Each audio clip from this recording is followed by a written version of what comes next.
Good afternoon, everyone. Again, I'm coming back back to the Europe realities, and I'm going to talk about packaging waste regulation. Many of you for sure have heard about it. It's still ongoing process, so it will be a little bit open-ending because we still need a couple of months before this law will be at the end adopted. And today I just wanted to give a little bit of context, describe a bit policy process, and again update you where we are with this regulation. No, I don't see it. Okay, it's like this.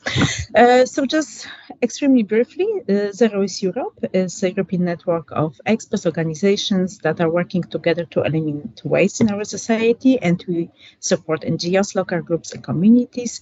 As well, we are involved in mentoring cities towards zero waste strategies, and we are quite actively also involved in different discussions.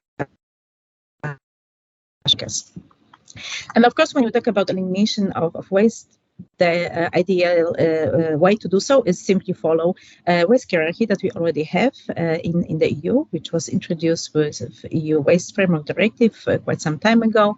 And it's clearly on the top of those hierarchy is prevention, and then recycling is much more to the bottom.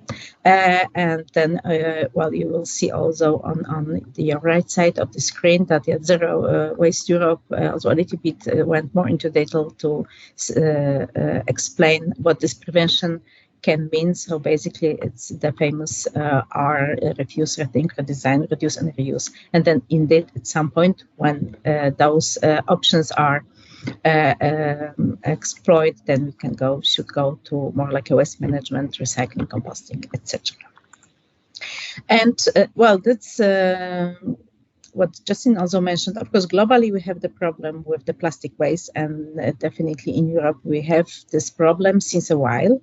And we know that it's not really improving, just the opposite, because actually very recently, the Eurostat published the data about waste generation in the EU, and we see that only in 2021, we generated almost 190 kilos of packaging waste per citizen, and that's almost 11 kilo more per person than in 2020, and 32 kilo more than 2011. So we actually really are not doing better, just the opposite. And when you talk about the plastic, packaging, of course, plastic it takes 40% of all plastics used in the EU is actually destined for packaging, but also sometimes maybe we oversee how much paper is used also for the packaging.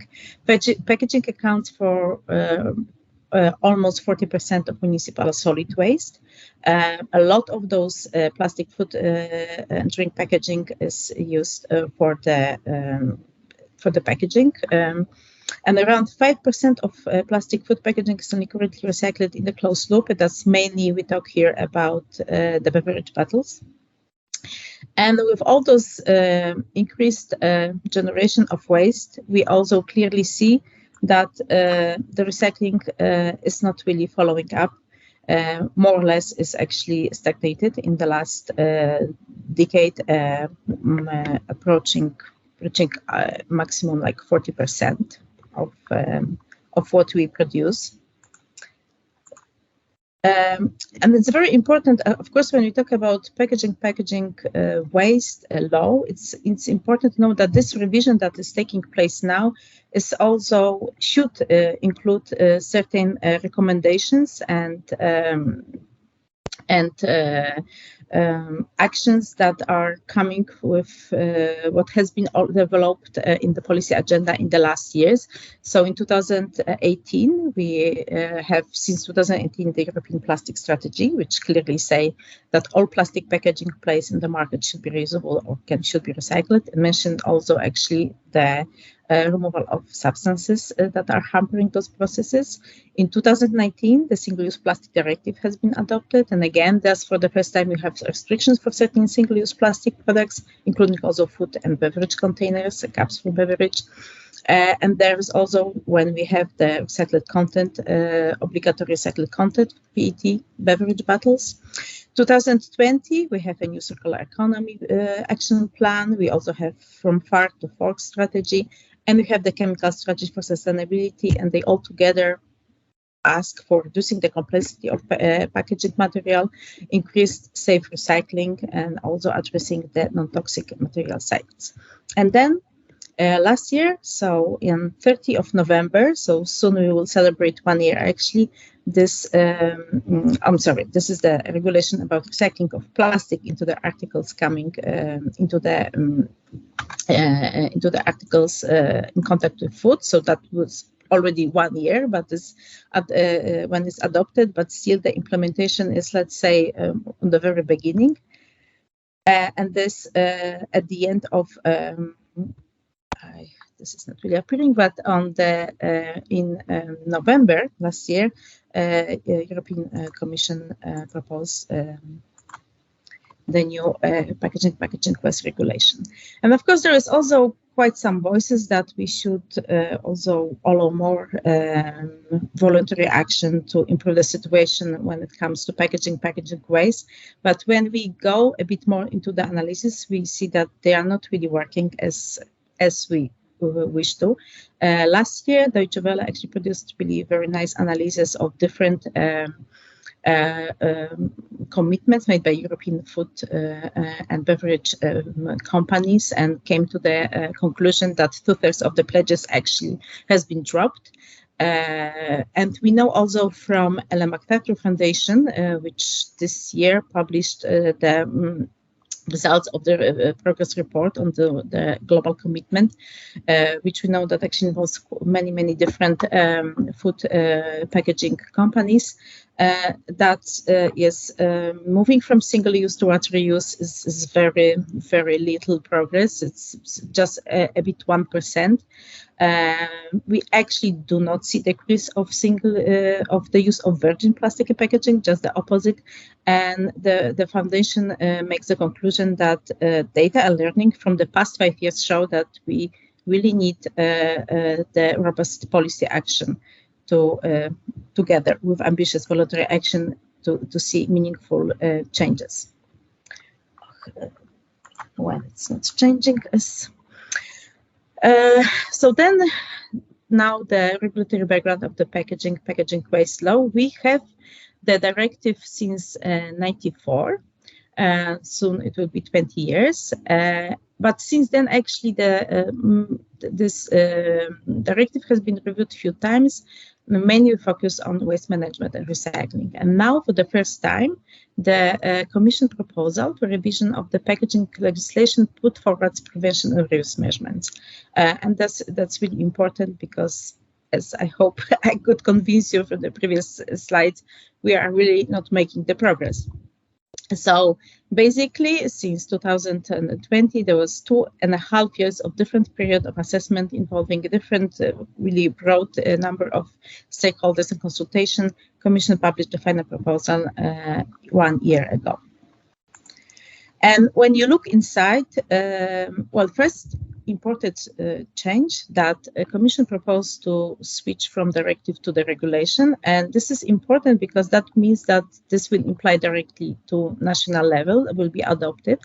Don't need this transposition period by member states. It means basically that the rules will be the same within the whole EU.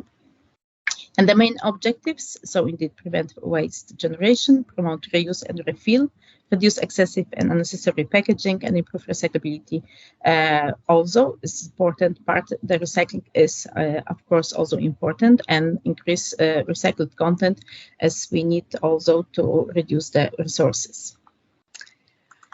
So just looking a little bit more into details, important are also the overall waste reduction targets, 5, 10, 15% by 2030, 25, and 2040 respectively.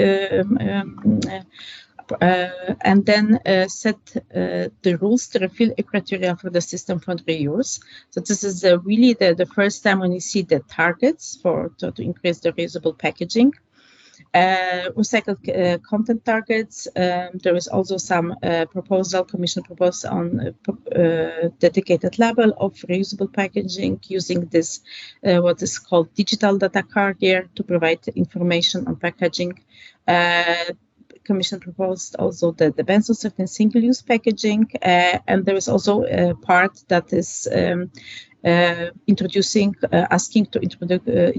the mandatory deposit return schemes for single-use plastic and metal beverage containers. We know from the implementation of single-use plastic directive that such schemes actually really significantly improve the collection and actually really facilitate then recycling. So just going a bit more to the details, of course, there are many different articles and many different rules, but those which were actually the most important in case of prevention. So, for example, restriction on use of certain packaging formats. So you see that the Commission proposed, for example, single-use plastic banning of single-use plastic grouped packaging, single-use plastic packaging, composite packaging, and other single-use packaging from fresh fruit and vegetables. That's something that was already introduced in France. Single-use plastic, just banning actually all single-use plastic and single-use packaging for food and beverage that are in the dine-in HoReCa sector.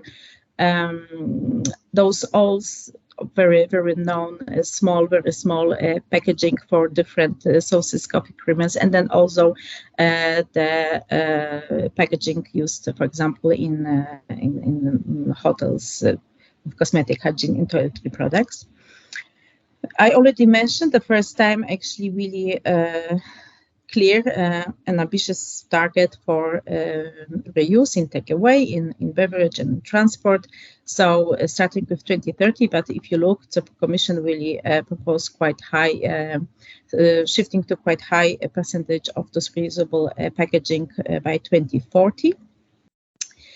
And of course, minimum recycled content. So what we see that is the Commission asked to have this minimum recycled content not only for PET, but also for other materials than PET, and then definitely clearly for contact-sensitive packaging, not only the beverage bottles. So a bit about the EU legislation in progress. If you look where we are, so 1 year ago, Commission published the proposal.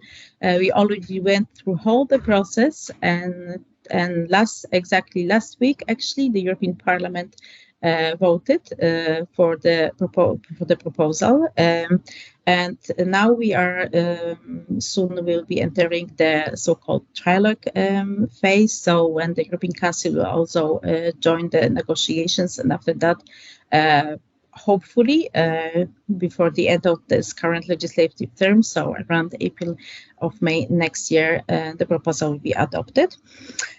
I also wanted maybe to mention, somehow it's very often overlooked, this possibility that in case of the European legislation, we as the citizens and the companies have also the opportunity to provide our feedback. So in this case, there was this public consultation was open for after the Commission proposal was published, so it was here as indicated the time. But also there's also the possibility to be involved more in the process of during further the, for example, the work in the European Parliament. And have to do it manually to change it. And I normally do not really mention actually the whole process of lobbying, but this time it was so, let's say, extraordinary that it's really became also the topic of the discussions. because, of course, the lobbying with advocacy actions are always taking place in case of any legislative process and discussions and adoption of any new law.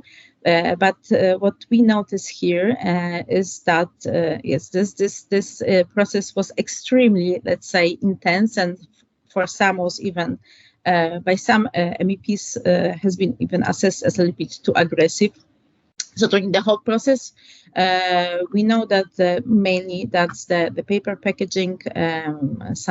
Well, actually McDonald's is not really the big secret that they were very much involved and basically were very much working against any reuse targets. And then a lot of also different organizations, as well also actually independent scientists, were publishing analysis of the evidence provided by industry, and showing that very often those LCA analyses were, well, let's say, a bit cherry-picked how the data were used and which scenarios has been picked up. And just before the final voting in the European Parliament, so some I just put here that the quote, it was published in media a week before the plenary vote. So some really MEPs were really complaining that they feel that even there are so many lobbyists in the European Parliament that they thought that even the security is a little bit compromised. And well, the sad maybe news is that this lobbying, after all, paid because we've seen that during the whole process, the proposal by the European Commission has been actually seriously diluted, and the ambitions, let's say, has been weakened. I just provided here also the website where you can check, that was done by the organization that made really, let's say, quite detailed analysis of the lobbying processes. But we know that actually the proposal already that was voted in the leading environmental committee has been already weaker than the European Commission proposal. And last week during the plenary proposal, unfortunately, things went even worse. So we are basically having now the proposal that is much more, again, focusing on recycling and, let's say, waste management than the prevention. And basically, some even call it that this is the plastic packaging waste management regulation as such. So just to give you examples, so those ambitious measures to, for example, really reduce certain very, let's say, problematic packaging at source has been simply removed, and basically all of them are around the food really industry. Those who are staying, for example, for the hotels, well, just state. When you look at the reuse targets, well, yes, they actually were completely, for the takeaway sector, were completely removed. There were also some of them for other sectors were clearly also weakened. And there is like a new actually rule that if there is will be any packaging will prove that is recycled above 80%, actually it can be completely excluded. So if you think about it, is actually, yeah, let's say the ambitions are really definitely lower. The only, well, positive, let's say, that was clearly positive and more ambitious compared to the Commission proposals, actually the regulation of substances of concern. So in the original proposal, we basically have very well general rule that has been also present in the directive, that's saying that packaging should be manufactured this way, that it should minimize use of substances of concern. And historically, actually, the directive was regulating the level of those actually just mentioned heavy metals. So that was the 4 metals, and the Commission now proposed in the regulation that it will keep on like this. And actually, the European Parliament proposed also a little bit proposed better rules for the transparency. So the requirement on for the manufacturers to report actually what they use is more strong. And importantly, also they actually proposed direct restriction on potential use of this very known substance like PFAS and bisphenol A that also was mentioned in a previous presentation. And basically that was my last slide, because as I said, this is the process still ongoing process. So it's not really very clear what will be the final text of the regulation. Definitely it will change again, so we will still have to wait a couple of months. Wait, or maybe try to convince now the member states to have a little bit again ambitious targets. We know actually that there are a couple of member states in the EU that are asking for more ambitious renewable targets, because that's also the way that they can cope better with the waste. And here is just the quite few publications that Zero Waste Europe published that cover different topics related to packaging and packaging safety. So thank you very much.